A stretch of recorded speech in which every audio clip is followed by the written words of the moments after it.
This Shrek grain is the Toyota van. The van. Right.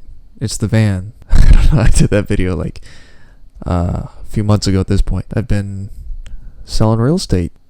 Well, not even that. Like barely. You know what? Never mind. No. I'm just going to leave that out. I think I'm going to choose something else for the background. Okay, now I've wasted quite a lot of time. My 1984 Toyota van. I've actually had two Toyota vans. The first one I bought immediately blew a head gasket. I'm sure people have seen this video that I made of me trying to go get the van. I think. Maybe I didn't. Oh my god, it's been such a long time. It's like 1 a.m. It's like 1 a.m. here. This van I got a while ago. I got it between like 2012 and 2022. Freaking A. I should probably get a real screwdriver. What are you using? A screwdriver. It's just a little boy.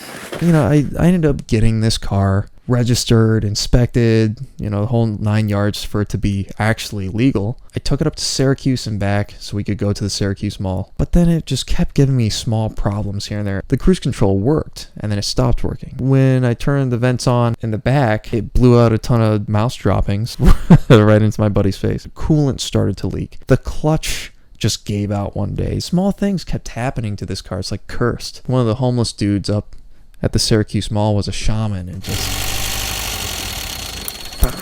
So that was a bad thing. After I fixed the coolant leak, it would still overheat, and I couldn't figure out what. I mean, the coolant's full, and there's a new radiator. I replaced the thermostat, so it was around 3/4 on the temp gauge. Started blowing out white smoke. Bam. Right there, I knew, yeah, oh, this is not good. I ended up towing it to my buddy's house. That's when this takes place. All the gaskets I'm going to replace in this. Head gasket, oil pan gasket, valve cover gasket. As it turns out, it was just sitting for such a long time that the engine block was just filled with gunk. Is that Mountain Dew up there, or is that like... That is... Canada Dry, I think. Mountain Holler. That's where this video takes place, and this was a few years ago. Well, I'm not very good at the storytelling thing, am I? I don't think I could ever make it on VinWiki. This van is a 1984 Toyota van, LE, 5-speed, with a little fridge there that doesn't work because the AC doesn't work, so it just is kind of useless. I think I got it with 119,000 miles on it or so. Got the least mileage of all of my cars, and it has given me the most problems, hands down. That's a little bit disappointing, especially considering that this van is supposed to be a reliable vehicle. There are people who would go to Burning Man in Toyota vans because they thought it was more reliable than their Volkswagen bus. I don't even know if what I said was true. I could have completely made that up. Let's move past that. Do a trim delete, Chris. No. My way of helping is giving really dumb suggestions. Mouse droppings everywhere. The entire van just smells like piss. I'm just taking everything apart. None of my cars have cowlick converters. I guess this is all we can do for right now. Better than nothing. I took off some screws. And it's still not back together, by the way. Like, all the stuff I took apart back then, I'm pretty sure is still apart. 12 or 14?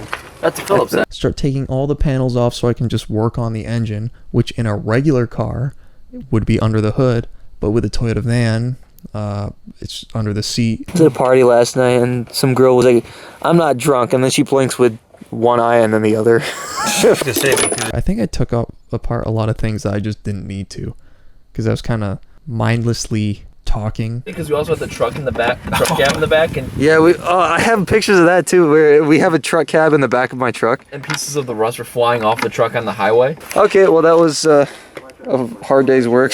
The other part's gone forever. That other part we're never gonna find. That was gone before I found the van. Before you found the van? Yeah. It was just hiding in the woods. You're like, oh, hey, Oh, Mr. this is Van. mine now. I'm gonna claim this. I was on a mission to find a Toyota van at one point in my life. I was just looking all over the place. This is back when Craigslist was free in its prime.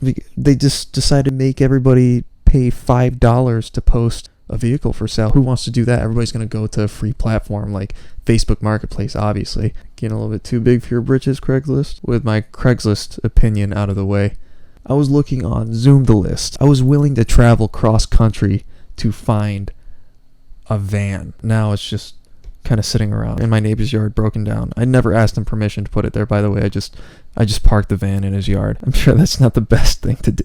My mom has a GoPro. She wants to use it for her pyramid scheme, though. It's called Mobe. It's called Moe's. Her appearance scheme is actually just Moe's, and they all say welcome to Moe's. Yeah, I mentioned how my mom was in a pyramid scheme and how annoying that was to deal with. That was a very frustrating point in my life because there's no arguing with mom. You can't. It never ends up good. Maybe not all Asian moms are like this, but my mom is definitely, she'll just say a lot of backhanded comments. Like, I just went to go get my hair cut recently because she cuts my hair because it's free and I'm very cheap, as you can see in a lot of my videos. A buddy called me and he's like, hey, listen, I know I haven't talked to you in like a year. My girlfriend really needs a car and I think you might have a couple. And I have 14 cars right now. None of them would be safe enough for his girlfriend and her child. My mom's like, what was that about? My friend knows that I have cars and wants to know if he would be able to borrow one. And then she says, oh, because you have a ton of junky cars. And I said, yes. What do you want me to say? 14 cars all in various states of junkiness. That radiator is just right there. Surprised there's something that's actually like easy to do in this car. So when you take the engine out, you're taking all this shit with it, right? Like this? Yeah, I might take the intake off beforehand before it can fit out. Leaning into the engine bay, breathing in all the fiberglass insulation that they put in there. Every time I work on that van, I'm itching. What? These expired May 17th, but that was when I worked at AutoZone like 2 years ago. And they're still crunchy. There are panels that you take up. So one is kind of like a hood. You would lift up the panel where the driver's seat is mounted. No, that's far. You can glance at it, but you can't really access the other side of the engine as well, and that's when you have to unbolt this other panel directly to the right of the driver's seat, and then you can have full access to this engine. Pretty straightforward, yeah. And when I say full access, it is a good amount, but you're still leaning in from the side. You can't access it from the front because, of course, that's where the dash is. Oh my god, this fucking plug wire. The day that I bought it, I brought it back home from Binghamton. I was working at a pizza place. I was like, oh, this is a cool van. Let me just go ahead and deliver pizza in it right now on this junkyard plate. Oh, this is a good idea. When the cop pulled me over, he cared enough to not let me go and keep driving on this illegal plate. A little bit of a buzzkill, that guy. The car's not registered or insured or inspected. So when I lost my car, I had to call the pizza place and say, hey, my car was impounded. You're going to have somebody else deliver for the rest of the night. And that was that. I can go rent an excavator for a weekend and have a 1-day charge. But if I get my car impounded, it's the 3-day charge. I don't know what happened with that. It's like it morphed. It's like it just completely shape shifted. Vacuum diagrams fucking suck. I hate them. Looking back on it now, it's just embarrassing hearing myself. I was just too young back then. It wasn't even that long ago, which is good. It means I've progressed as a person maybe, or it just means that I've always been dumb and this is just me kind of understanding it. But now I'm dumb. I've advanced. Okay, it really is a chore to work on cars sometimes. This 05 Chevy Colorado, it's junk.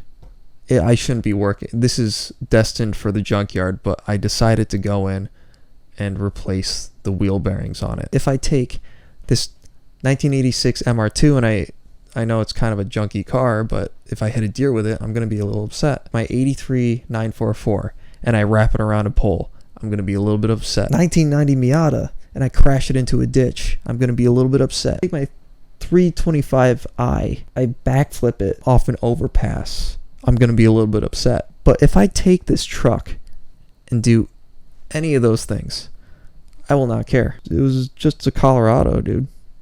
It's fine. I paid $300 for that truck. I've gotten my money's worth. That's it for the van. I'm going to try to wrap this up because I always go on these long-winded, pointless speeches. Monologue? I'm just going to continue talking, right? YouTube demonetized me because I didn't post a video in like 6 months, which is fair. It's not like I made any money from the monetization anyway. Monetization. And I was at 1.5. Now I'm back at square one out of like 1,000 squares. I just recorded that entire video and I realized that my phone camera is much higher quality than that camera I bought in 2014 for my high school senior trip. I could have used this camera the entire time.